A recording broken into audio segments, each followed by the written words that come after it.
you know the symphony, chances are you just listen for the parts you know, the tunes, and a lot of the music in between just kind of gets fuzzy. To me, I use the comparison like when you drive to a place you don't know, and there's all these exits, but because you've never seen the names before, they don't mean much. You just care about when you get to the end.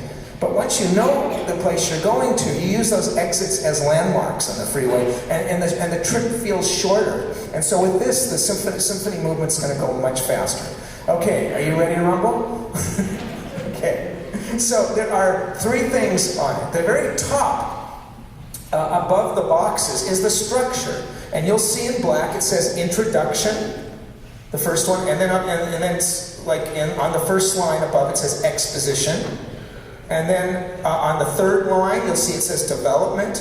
And then the fourth line, recapitulation. And the fifth, coda. Do you all see that? Yeah, so those are the parts of the symphony movements. There's an introduction and exposition where we expose the themes, the melodies, and the material that we're going to be talking about. Then the development, where we develop the ideas in all kinds of imaginative ways. Beethoven was a master of development. And then the recapitulation.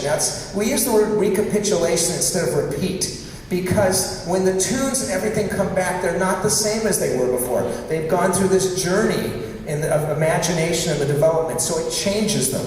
And so the recapitulation brings back those tunes, but they're done in a different way because they're older and more experienced. And so, and they're also I don't want to get technical, but they also are all rooted in the home key, whereas originally they move off into distant keys going on a journey. So the recapitulation is coming back home. And then the coda is just like taking a present and wrapping it up in a bow tie. You take all the ideas and you wrap it up and you make a really good summary, just like a wrap-up in sports. And there's so much energy in this piece, it's going to feel like a sporting activity in a certain way. By the way, this piece was probably one of the most famous pieces in Beethoven's lifetime that he composed. And so his audiences were very sophisticated because they loved Haydn and Mozart. So they knew he was actually being avant-garde. To us it sounds kind of old-fashioned, but the opening is all crazy. Now, I forgot to show you the other ways we read the map. Okay, on the bottom of the boxes, you see all the letters? There's an FP, and an FP, and a hairpin. Do you all see that? Okay, so music is in Italian. And the reason I kept the Italian letters is because we don't in English have easy ways to have a shorthand for things getting loud and soft. So F in Italian is short for forte, which means loud. And P is short for piano, which means soft. Right. So what's those of you who are at my orchestra? What's the original name for a piano? Pianoforte if you're Italian, or if you're German. Yeah, it's my symphony orchestra here.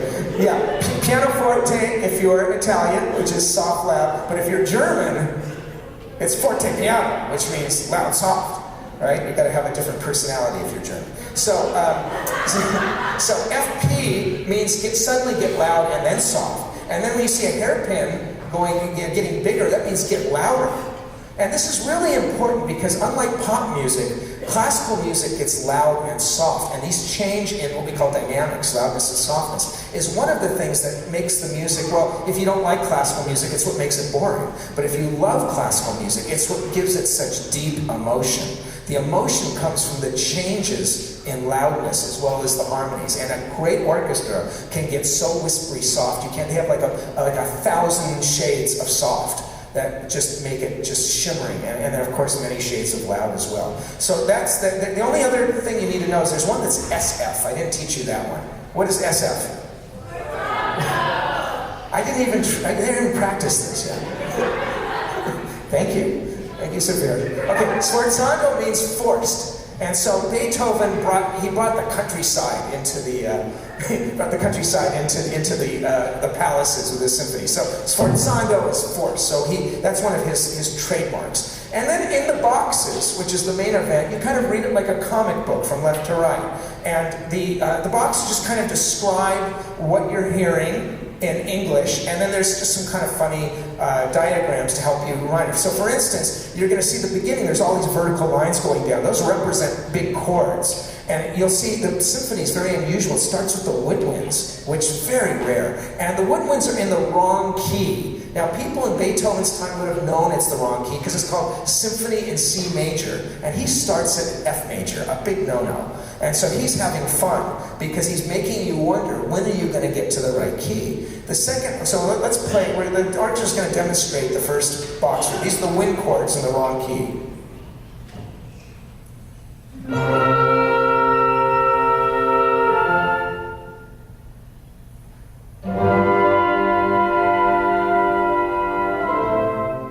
You just heard 4 chords, not one of those was the right one. They were all, none of them was C major. But you can see, if you were able to follow them, right? And then you can see there's going to be more chords in that box. The second box, the violins actually play, and they play then, they still don't play C major, but they get close to the right key. Measure 4.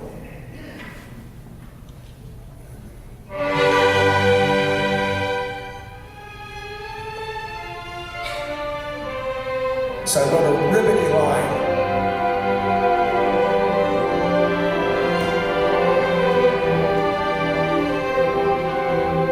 Very nice. And so you see I wrote this little ribbony line for the violin tune. Then you see in the third box you're going to get chords again. So but here the chords Beethoven plays with orchestra color. So you get first the strings, then the winds.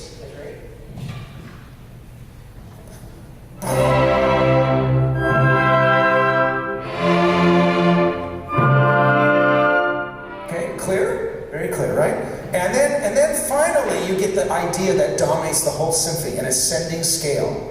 And so you're going to see the next 2 boxes, a slow scale ascending, and then a very fast swoop down. Measure 12.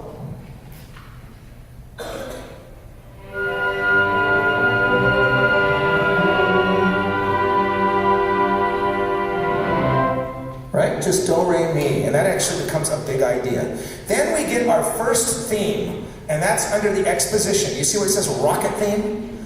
In Beethoven's time, they actually called it a rocket. And what they meant by a rocket was not like a NASA rocket that went straight up. They were probably thinking of actually rockets from a ship or something. And so the rocket did go up, for the trajectory. And so they use that for any theme that goes upwards. So you're going to hear bum, bum, bum, bum, bum, bum, bum. It's like another kind of scale, ladder climbing up. So let's play the rocket theme. Okay, this is 13.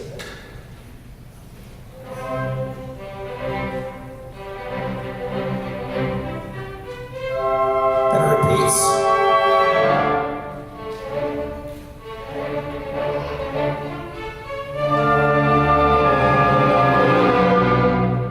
Got it?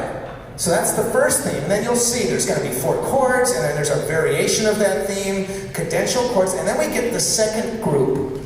Which we call it second group, second theme, because it sometimes can be more than one theme. And I call this, I don't have a very poetic name, I couldn't think of one for this, so I just call it a falling theme. But you're going to see it just jumps up and then just goes down. So Beethoven, a lot of times he'll do a contrast. If the first theme goes up, the second theme often will go down. So the first theme went up, bum, bum, bum, bum, bum, bum, bum, bum, bum. You want to hum that, you guys? Ready?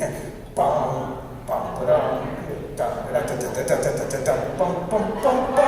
And now this one goes down. This is the second group theme, measure 52. So this is the falling theme with the oboe and flute. And then I'm going to go to the next box where the same theme comes with the violins.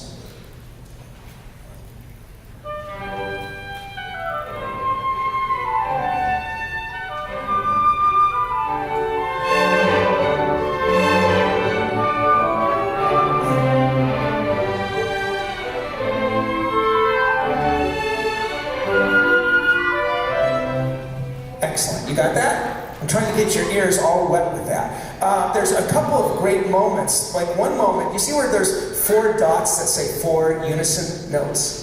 Now, sometimes this is what I discovered. The boxes don't signify how long something is. Sometimes a box will have something that can go on for an hour, and sometimes the box will go on for half a second. It's psychological, what you notice as moments. And these 4 unison notes really stick out because it's the only time the orchestra, they all play the same note. Measure 98.